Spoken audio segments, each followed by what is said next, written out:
जय श्रीकृष्ण मित्रांनो, आज मी तुम्हाला भगवद्गीता या ग्रंथाचा आजपासून आपण आपल्या यूट्यूब चॅनलवर नाथ परमार्थाचा यावर व्हिडिओ अपलोड करणार आहोत। हे व्हिडिओ अपलोड करण्याचे कारण म्हणजे आपण भावार्थ गीता ही आपण आजपासून आपले व्हिडिओ रोजचे रोज डेली आपण टाकणार आहोत। आणि ज्ञानवर्धक व्हिडिओ पाहण्यासाठी आपल्या चॅनलला लाईक, शेअर आणि सबस्क्राईब नक्की करा।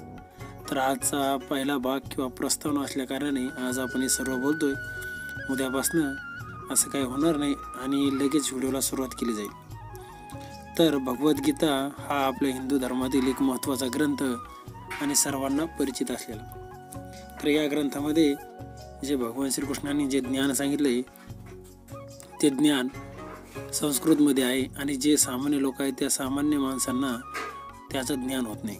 तर काही संतांनी किंवा काही अभ्यासकांनी ते पूर्ण ज्ञान मराठी भाषेमध्ये त्या श्लोकाचा अर्थ दिलेला आहे। तो अर्थ आपण उद्यापासून आपल्या व्हिडिओमध्ये सविस्तर देणार आहोत। तर आज आपल्याला ही गीता निर्माण कशी झाली, याची गरज का पडली, याची पार्श्वभूमी आपण पाहणार आहोत। भगवद्गीता जरी स्वतंत्रपणे प्रकाशित व वाचली जात असली तरी ती मूलतः संस्कृत महाकाव्य महाभारत यात सापडते। महाभारतात सध्याच्या कलियुगापर्यंत घडलेल्या घटनांचे वर्णन दिले आहे। या युगाच्या आरंभी सुमारे 5000 वर्षापूर्वी भगवान श्रीकृष्णांनी आपला भक्त व मित्र अर्जुन याला भगवद्गीता सांगितली। त्यांच्यातील संवाद जो मानवी इतिहासातील सर्वात महान तत्वज्ञानविषयक व धर्मविषयक संवादांपैकी एक आहे। एका युद्धापूर्वी घडलेले ही यादवी महायुद्ध धृतराष्ट्राचे 100 पुत्र व त्यांचे चुलत बंधू पांडव यांच्यात घडले। धृतराष्ट्र व पांडव हे 2 भाऊ होते व ते कुरुवंशात जन्म झालेले होते। ते भरत राजाचे वंशज होते आणि राजा भरत यांच्यामुळेच महाभारत हे नाव पडले। थोरला बंधू धृतराष्ट्र जन्मापासूनच आंधळा असल्यामुळे त्याला राजपद न मिळता त्याचा धाकटा बंधू पांडू याला मिळाले। पांडूचा तरुणपणीच मृत्यू झाल्यामुळे युधिष्ठिर, भीम, अर्जुन, नकुल आणि सहदेव या त्याच्या 5 पुत्राचे पालनपोषण काही काळाकरिता राजा झालेल्या धृतराष्ट्रानेच केले। अशा प्रकारे धृतराष्ट्र व पांडू या दोघांचे पुत्र एकाच राजघराण्यात वाढले। दोघांनाही द्रोणाचार्यांनी शस्त्रविद्येत निष्णांत केले व पितामह भीष्मदेवांनी मार्गदर्शन केले। तरी देखील धृतराष्ट्राचे पुत्र व खास करून सर्वात थोरला पुत्र दुर्योधन पांडवाचा अतिशय द्वेष करायचा आणि आंधळ्या व दृष्ट प्रवृत्तीच्या धृतराष्ट्राची इच्छा होती की पांडूच्या पुत्रांना नव्हे तर त्याच्या पुत्रांना राज्यपद मिळाले पाहिजे। त्याचप्रमाणे धृतराष्ट्राच्या संमतीने दुर्योधनाने पांडूच्या तरुण पुत्राची हत्या करण्याचा कट रचला।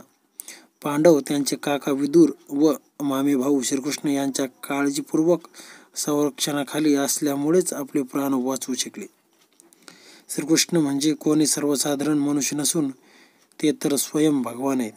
त्यांनी पृथ्वीवर अवतार धारण केला होता व तत्कालीन राजकुळात जन्म घेऊन ते एका राजपुत्राप्रमाणे वावरत होते। ते पांडूची पत्नी व पांडवाची माता कुंती किंवा पृथा हिचे भाचे होते।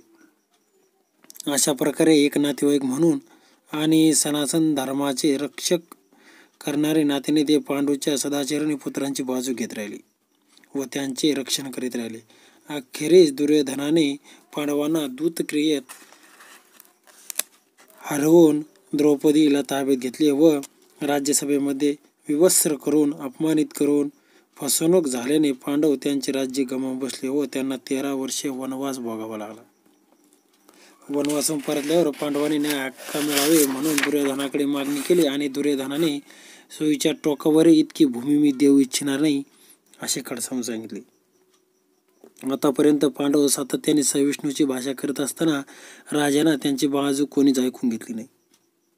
तरी सुद्धा कृष्ण स्वतः शांतिदूत होऊन दुर्योधनाच्या दरबारी गेले आणि दुर्योधनाला समजू लागले।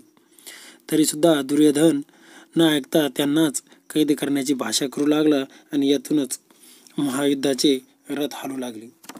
आणि या रथामध्ये जे श्रीकृष्णांनी जे महान ज्ञान अर्जुनांना सांगितले ती गीता आपण काय ऐकावी याचे वर्णन आपण थोडक्यात